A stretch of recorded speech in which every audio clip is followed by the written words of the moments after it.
신율의 뉴스 정면 승부, 언제나처럼 오늘 하루 중에 정치 뉴스 여러분들께 전해드리고 또 함께 생각해보는 뉴스 인앤아웃으로 시작을 할 텐데요. 오늘도 YTN의 이우영 아나운서 함께하겠습니다. 어서 오십시오. 안녕하십니까, 이우영입니다. 오늘은 좀 심각한 얘기를 해보려고 합니다. 네. 좀 전에 이 60대 다방 그 여주인들을 연쇄 살인한 살인마 좀 전에 신원 공개가 됐죠. 그리고 이제 그 신상 공개가 됐죠. 신원 공개가 아니라. 그 제가 아까 이걸 보면서 어떤 생각이 좀 드냐면, 제가 왜냐하면 수업 시간에 가끔 학생들한테 그거 물어봐요. 그 제도는 우리나라는 존재하지만 사형 실시가 필요하다고 생각하느냐. 의외로 많은 학생들이 필요하다고 생각합니다. 꼭 필요하지 않다라고 답한 학생들이 한두 명 정도밖에 안 돼요. 그래서는 안 된다고 생각하는. 근데 이렇게 이게 지금 정말 이 흉악범들이 이렇게 나오는 상황에서는 참 여러 가지 사회적인 좀 합의를 도출해내야 되는 거 아닌가 이런 생각을 좀 하게 돼요. 예? 그 친구들은 뭐라 그래요? 이우영 아나운서 친구들. 글쎄요. 이런 이야기가 나오면 크게 다르진 않은 것 같습니다. 교수님이 말씀하신 학생들의 반응과 크게 다르진 않은 것 같습니다. 네. 그래서 지금 제가 볼 때는 지금 미국도 주마다는 좀 다르지만 사형을 집행하는 주가 훨씬 많거든요. 일본은 사형을 집행하고 있습니다. 그렇기 때문에 이런 부분에 대해서 사실 국민적 합의를 좀 다시 한번 논의해 볼 때가 되지 않았느냐 이런 생각이 갑자기 오늘 들게 되네요. 그러니까 사형수들에게 이 사형을 집행하게 되면은 본인의 죽음에 대한 두려움만 생각하지 교정의 어떤 생각은 하지 않게, 자기가 잘못했든 반성을 하지 않게 된다 이런 얘기 있는데, 유영철이 같은 사람 보면 뭐 반성을 전혀 안 하고 있더라고요. 제가 볼 때는. 그리고 그래서 더군다나 진범이 잡힐 확률도 적잖아요. 유영철이, 정남규 이런 살인마들은 사실 누가 더 사람을 많이 죽였니 이거 가지고 티격태격할 정도의 정말 비정상의 극을 달리고 있는 사람들인데, 좀 생각을 해봐야 될 것 같다는 생각은 지금 그런 생각이 들었습니다. 지금 연쇄살인마 신상 공개된 걸 보고 갑자기 그런 생각이 들었어요. 네. 그건 그렇고. 네. 우리가 9일부터 뭐 하고 있죠? 무슨 조사를 하고 있죠? 아주 그렇죠. 중요한 조사를 하고 그렇죠. 있죠. 네. 우리 퀴즈 하는 거죠 지금. 네. 무슨 조사일까요? 어떤 조사일까요? 예, 우리 청취자 여러분들께 한번 여쭤볼까요? 네. 예? 이 우물정 공부사으로 정답을 맞춰주시면은 저희 커피 쿠폰을 한번 보내드려 볼까요? 그렇죠. 저희가 추첨을 통해. 네, 그렇죠. 추첨을 통해서. 네. 짧은 문자 50원, 긴 문자 100원의 유료 문자라는 사실 말씀드리고요. 네. 바로 긴 문자는 100원, 짧은 문자는 50원의 정보 이용료가 그렇죠. 부과되죠. 네. 근데 바로 땡땡 조사 기간인데 여러분들이 땡땡땡 조사. 땡땡땡이구나. 네. 네. 야, 원래 어렸을 때부터 세임을 잘했어요, 수학을? 아니요, 바로 정정보드를 해야죠. 네. 아니, 이 어려운 걸 이렇게 잘 맞히네. 근데 이 땡땡땡 조사 기간인데 여러분들이 우물정이 아니라 네. 지역번호 02 2,000번대로 온 데는 설도 있고 6,000번대로 온 데는 설도 있더라고요. 어떤 게 맞는지 모르겠어요. 네. 근데 어쨌든 그런 전화가 오면은 지역번호 02에 2땡땡땡 6땡땡땡 전화가 오면 받아주셔서 나는 매일 5시부터 7시까지 신율의 뉴스 정면 승부로 듣는다. 참 재밌더라. 유익하더라. 조금 더 나가면 네. 하루에 그냥 그거 듣는 게 낙이죠. 이렇게 대답해 주시면 최고의 정답이죠. 그렇죠. 예, 이렇게 좀 해주시면 정말 저한테 도움이 됩니다. 네. 예, 저에게 아주 큰 힘이 됩니다. 예, 좀 도와주십시오. 예. 도와주십시오. 네. 예, 자 오늘 어떤 얘기부터 해볼까요? 자, 오늘 오전에 있었던 소식부터 한번 다뤄보도록 하겠습니다. 더불어민주당의 비명계 4인방 원칙과 상식에서 4명 중에 3인방이 탈당 그리고 신당 창당을 선언을 했습니다. 이원욱, 김종민, 조응천 의원이 선언을 했고요. 윤영찬 의원의 경우에는 당 잔류를 선택을 했습니다. 방탄, 패권, 팬덤 정당에서 벗어나자고 호소했지만 거부당했다면서 이원욱, 김종민, 조응천 의원이 탈당 선언을 했는데요. 윤석열 정권의 독선과 독주, 무능과 무책임을 심판해야 하지만 지금 이재명 체제로는 심판하지 못한다라고 하면서 윤석열 정권을 반대하는 민심이 60%지만 민주당을 향한 민심은 그 절반밖에 안 된다 이렇게 지적을 했습니다. 그러나 민주당은 미동도 없고 그냥 이재명 대표 중심의 단결만 외치고 있다라고 이야기를 했고요. 3총리가 진심 어린 충고를 했지만 어떤 진정성 있는 반응도 없었다라고 비판을 했습니다. 그러면서 새로운 정치 세력으로 개혁 대연합, 미래 대연합을 제안을 하고 자기 기득권을 내려놓을 각오가 돼 있다면 모든 세력과 연합하겠다라고 말을 했는데 이낙연 전 대표가 내일 탈당 선언을 할 예정입니다. 이래서 이제 이낙연 전 대표 등과 함께 제3지대 신당 창당 작업에 나설 것으로 지금 보이고 있고요. 또 이외에도 박원석 전 정의당 의원, 또 한나라당 전 정태근 의원 등 많은 분이 함께할 수 있을 것이다라고 이렇게 김종민 의원이 직접 언급을 하기도 했고요. 당초 4인방 모두 공동 행동에 나서기로 했는데 윤영찬 의원의 경우에 막판에 뜻을 바꿔서 당에 잔류를 했습니다. 민주당을 버리기에는 그 역사, 김대중, 노무현의 흔적이 너무 귀하다. 그 흔적을 지키고 더 선명하게 닦는 것이 제 소임이다. 이렇게 SNS에 적었고요. 이 윤 의원의 잔류 선택에 대해서 자신의 지역구에 출마를 준비하던 친명계 현근택 민주연구원 부원장이 최근 성희롱 발언 논란에 휘말리면서 공천에서 다소 유리해졌다는 전망이 영향을 미쳤다. 이런 분석도 나오고 있습니다. 이와 관련해서 이제 김종민 의원은 윤 의원이 잔류를 고민했던 건 해당 보도가 나오기 전이라서 직접적 관련이 있다고 보지는 않는다라고 말을 했습니다. 홍익표 원내대표를 비롯한 지도부 관계자들 또 친문계 의원 등은 어제까지도 이들 3인방의 탈당을 만류한 것으로 지금 알려지고 있는데요. 윤영찬 의원은 민주당에 남았지만 이 3인방 민주당 탈당을 결정을 했습니다. 이에 따른 파장 어떻게 보시나요? 일단 제가 그 얘기부터 좀 해야 되겠어요. 윤영찬 의원이 민주당에 남기로 했는지 안 했는지는 아직은 전 유동적이라고 봐요. 저는. 그리고 이 성희롱 발언 문제 뭐 이런 거가 영향을 미쳤다. 저는 거기에 그렇게 동의하는 편은 아니에요. 그리고 자꾸 이런 식의 분석이라는 거는 정치인들 특히 국회의원들은 개별적 헌법기관인데 이 헌법기관이라고 얘기를 하는 국회의원들의 개별적 판단을 너무나 정치공학적으로 좀 해석을 해가지고 본인의 생각과 다르게 또 이렇게 해석하는 거는 저는 그다지 바람직하지 않다고 생각하거든요. 다시 말해서 전 윤영찬 의원이 남든 어떻게 되든 굉장히 저는 그 판단은 존중해줘야 된다고 생각하는 입장이에요. 그리고 나가신 분들의 판단도 전 굉장히 존중해줘야 된다고 생각해요. 일단은 제가 생각할 때 윤영찬 의원 제가 어제 그 얘기한 거 기억나요? 어떤 말씀이시죠? 제가 원칙과 상식 4명의 의원분들이 획일적 전부 똑같은 생각을 하고 있다라고 얘기할 수는 없다라고 얘기를 했는데 기억이 안 나는데 지금 나는 척하는 거죠. 또렷하게 기억이 납니다. 또렷하게.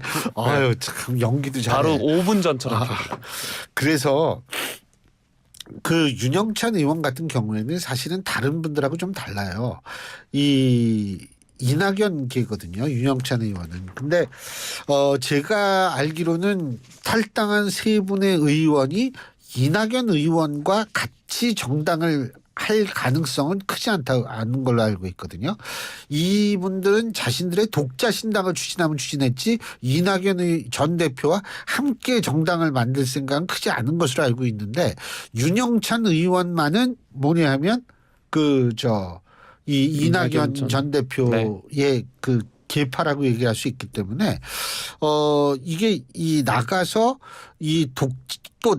탈당을 한 이후에 독자 행동을 막 혼자 하기에도 이게 좀 힘들거든요. 그렇게 되니까. 그러니까 일단은 오늘 탈당을 보류한 것이 아닌가. 저는 사실 그렇게 생각을 하고 있고요.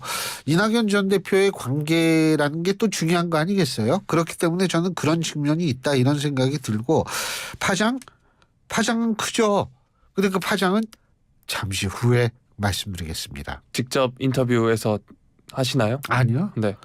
아 그렇군요. 네. 자 다음 그 소식. 자꾸 물어보지 말아요. 그냥 넘어가요. 예? 다음 소식 살펴보겠습니다. 그 눈치가 없이 자꾸 물어봐요. 왜? 그 제가 눈치가 없는 게 좀 특징입니다. 예, 네. 그게 또 매력일 수는 있어요. 네, 그렇죠. 예. 네. 제가 그래서 또 이우영 아나운서 좋아하는 거 아니겠어요? 저도 예. 알고 있습니다. 예. 네, 사랑받는다는 점. 예, 자 다음 소식 살펴보겠습니다. 이준석 전 국민의힘 대표가 추진하는 개혁신당이 앞서서 말씀해 주셨던 이 원칙과 상식 소속 의원들과 연대 가능성을 열어뒀습니다. 천하람 창당준비위원장 오늘 오전 국회 소통관에서 기자들과 만났는데요. 원칙과 상식 구성원과 대화의 문을 충분히 열어놓고 앞으로 적극적으로 소통할 생각이다라고 말을 했습니다. 구체적인 연대의 모습, 더 나아가 화학적 결합에 대해 일단 모든 옵션을 열어두고 있다라고 이야기를 했고요. 개혁신당은 합리적인 진보, 자유주의적 진보와는 얼마든지 대화할 수 있다. 싫어하는 건 음모론자나 양극단에 계신 분들인데 원칙과 상식 분들은 다 합리적인 분들이다. 이렇게 이야기를 했습니다. 또 이제 윤영찬 의원이 잔류를 선택한 데 대해서도 이야기를 했는데 굉장히 아쉽다라고 하면서 국민들께서 원칙과 상식에 기대하는 모습과 다소 동떨어지지 않았을까 생각한다. 이렇게 말을 했습니다. 창당 일정에 대해서는 20일, 그러니까 이번 달 20일 전에 중앙당 창당 절차를 마칠 수 있을 것이라고 이야기를 했고요. 출마하려면 당원 100명을 모집을 해와야 되는데 실제로 모아서 출마하겠다고 하시는 분들이 현재까지 70명에서 80명 정도 된다라고 말을 했습니다. 또 천 위원장은 오늘 지역 책임 교육학교 도입, 또 지방 거점 국립대 집중 투자 등을 골자로 한 교육 정책도 발표를 한 바 있는데요. 자 일단 개혁신당 탈당한 비명계의 손짓을 하고 있습니다. 3인방 역시 자신의 기득권을 내려놓을 각오가 있다면 모든 세력과 연대하겠다 이렇게 밝혔는데요. 연대 가능성 어떻게 전망하시나요? 일단은 제가 볼 때 이 탈당하신 세 분 의원들 진짜 뭐 불출마도 얼마든지 생각할 수 있고 기득권을 분명히 내려놓은 거는 제가 확신할 수 있어요. 정말로. 그런데 이 개혁신당뿐만이 아니에요. 다른 쪽도 이 탈당한 3명의 의원에 굉장히 관심이 높을 수밖에 없어요. 왜 그러냐면 현역 의원이 집단 탈당한 케이스가 처음이자 또 이렇게 현역 의원들이 특정 정당이 되면 아무래도 그 정당에 관심이 많이 쏠릴 수밖에 없거든요. 그러니까 그런데 그렇다면은 진짜 이 세 명의 의원이 야, 이 개혁신당에도 한번 그렇게는 할 가능성이 크지 않다고 봐요. 일단 첫째, 한나라당 정태근 전 의원과 함께하겠다. 뭐 정태근 전 의원은요 원래 아주 그 보수 색채가 아주 강한 분이 아니에요. 이분이 그렇기 때문에 굉장히 학구적인 분이거든요. 또 이분이 그렇기 때문에 원칙과 상식과 저는 결이 어느 정도 맞는다고 생각해요. 그 원칙과 상식에 탈당한 의원들 대부분이 뭐 전 전부라고 생각하는데 합리적인 측면이 있고. 그리고 사실 이 좀 현명하게 이 대안을 지시하는 이런 것도 잘하고. 근데 정태근 의원도 사실 마찬가지거든. 전 의원도. 그런데 문제는 뭐냐면 이 개혁신당이라는 거는 정통 보수를 표방을 해요. 그리고 자꾸 대구 가서 이제 뭐 또 하고 그러지 않습니까? 예. 그런데 이렇게 정통 보수를 표방하는 정당과는 제가 볼 때는 일정 부분 거리를 둘 가능성이 있어요. 빅텐트 밑에서는 뭐 같이 뭘 하자고 얘기할 수는 있겠죠. 하지만 일정 부분 거리를 줄 수밖에 없을 것이다라고 생각하고요. 그런데 개혁신당 쪽에서는 당연히 계속 러브콜을 할 겁니다. 근데 어느 정도 러브콜을 할지 그거는 이따 3부에 우리 천하람 창당준비위원장이 직접 스튜디오에 나오거든요. 제가 직접 꼬치꼬치 자세하게 캐 묻고 물고 늘어져 보겠습니다. 네. 예. 그 화학적 결합 이 부분에 대해서 캐물으면 좋을 것 같아요. 알겠습니다. 네. 이제 지시까지 하네. 네. 예? 참 정말 세상이 요새 진짜 빨리 변해요. 네. 얘 AI 시대가 오고 막 이러더니 눈 깜짝할 사이 입장이 바뀌어요. 네, 제가 AI처럼 이제 예. 제 디렉팅 잘 알겠습니다. 부탁드리겠습니다. 자 다음으로는 여론조사 한번 살펴볼 텐데요. 연합뉴스와 연합뉴스TV가 공동으로 여론조사 업체 매트릭스에 의뢰를 해서 지난 6일부터 7일 전국 만 18세 이상 남녀 1000명을 대상으로 한 정례 여론조사입니다. 여기서 윤 대통령 국정 운영에 대해서 긍정평가는 35, 부정평가는 59%로 집계가 됐는데요. 이제 한 달 전에 실시한 조사와 비교를 하면 긍정평가는 이제 한 달 전에는 33%였으니까 이제 긍정평가가 이번에 2%포인트 오른 거고요. 부정평가는 60%였으니까 1%포인트 하락을 했습니다. 연령별로 한번 보면 긍정평가는 70세 이상에서 64%였고 부정평가가 40대에서 81%로 가장 높았습니다. 권역별로 보면 긍정평가는 강원, 제주에서는 23%에서 44%로 가장 큰 폭으로 상승을 했고요. 또 부정평가의 경우에는 강원, 제주, 광주, 전라, 대전, 세종, 충청, 부울경, 대구, 경북에서는 감소를 했고 인천, 경기와 서울에선 소폭 증가했습니다. 정치 성향별로 보면 보수의 61, 중도의 30, 진보의 8%가 긍정평가를 했고요. 부정평가의 경우에는 보수 34, 중도 66, 진보 89%의 비중을 차지를 했습니다. 이제 이번에 정당 지지도를 보면 국민의힘은 36, 더불어민주당 33%로 3%포인트 격차를 보였고요. 정의당이 4%였고 지지정당이 없다고 답한 응답자가 20%였습니다. 직전 조사와 비교를 하면 국민의힘은 2%포인트 올랐고 민주당은 2%포인트 하락을 한 수치고요. 국민의힘 지지율은 50대에서 10%포인트 오르면서 가장 큰 폭으로 상승을 했고요. 40대에는 이제 국민의힘 지지도가 18%로 가장 낮았습니다. 민주당의 경우에는 30대를 제외하고 18세에서 29세, 60대, 70세 이상 등 전 연령층에서 지지도가 하락을 했습니다. 자, 이번 조사는 전국 만 18세 이상 남녀 1000명을 대상으로 실시가 됐고요. 표본 오차 95% 신뢰 수준에서 플러스 마이너스 3%포인트입니다. 조사는 휴대전화 가상번호를 이용한 전화 면접 방식으로 진행이 됐고요. 응답률 13.1%였습니다. 자세한 내용은 중앙선거 여론조사 심의위원회 홈페이지에서 확인하시면 됩니다. 예.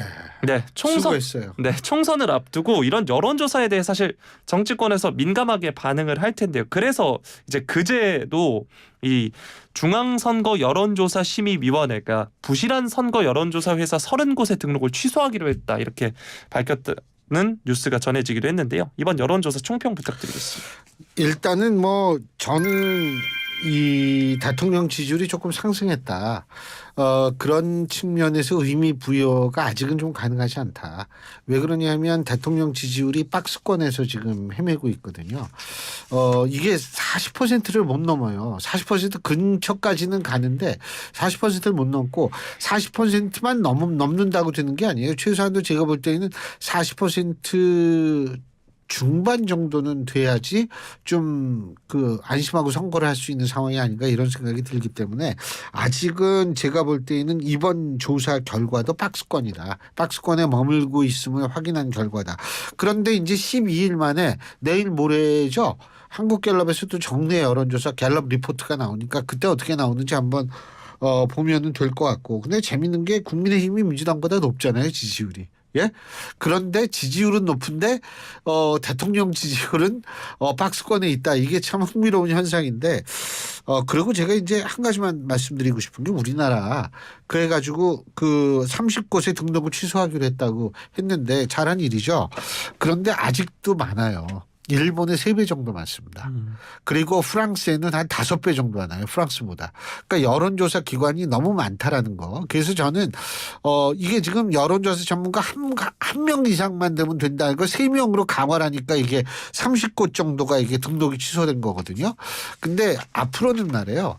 이 여론조사 과정에서 공정성을 해치거나 뭐 예를 들면 문항 있죠. 묻는 방식이 문제가 있다. 뭐 이런 식으로 이게 밝혀질 경우에는 등록을 취소하는 방식을 하지 않으면 제가 볼 때에는 이 지금처럼 설립 이런 것만 규모만 가지고 따진 것보다는 그것보다는 문제가 생겼을 때 지금은 사실 등록 취소 아니거든요. 근데 등록을 취소할 정도로 좀 강력한 조치가 있었으면 좋겠다. 왜? 여론조사의 영향력이 점점 커지고 있기 때문에 그건 굉장히 중요한 의미죠. 그리고 참 천하람 위원장한테는 그것도 물어보려고. 지금 온라인으로 입당 원서 받아가지고 뭐 몇몇 명 입당했다 그러잖아요.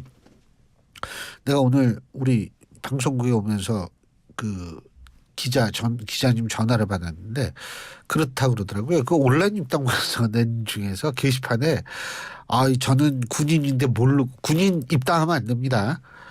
군인인데 모르고 입당원서 냈다. 취소해달라. 뭐 난 공무원인데 모르고 입당원서 냈다. 취소해달라. 지금 이런 게 너무 많이 쏟아져 나온다는 거예요. 이런 부분에 대해서 천하람 위원장한테 제가 또 한번 물어보려고 그래요.